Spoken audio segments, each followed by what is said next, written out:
Hi guys, gawa tayo ng bread pudding. Mag-caramelize na tayo ng brown sugar, 3 tablespoon. Ayan guys, gagawa tayo ng bread pudding. Ayan, 4 na itlog. Lagyan natin ng 1 teaspoon vanilla. Ayan yung bread na gagamitin ko. Full cream milk, 2 cups, and 1 cup condensed. I-mix ko muna yung milk at saka yung egg. Hindi ako gumamit ng sugar guys.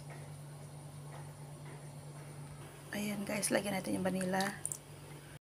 Tapos yung milk. Ayan, 2 cup of milk. Haluin natin ng haluin. Lagay natin dyan yung bread guys. Ayan guys, oh. Dami kasing bread sa bahay, hindi nakain. Masisira lang pag hindi ko gagawin. Ayan. Gawin nating pudding. Pinaghalo ko yung fresh milk at saka yung condensed milk at saka 4 na itlog. Lalagay ko yan siya dito. I-bake ko ng 170 by 20 minutes. Yan, lagay na natin. Ganyan guys, oh. Dapat nakalubog lahat. Lubog lahat. Yan guys, nakalubog na lahat.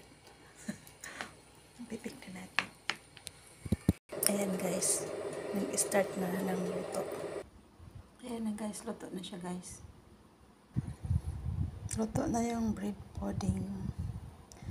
Bread pudding. Ganyan na yung kalabasan.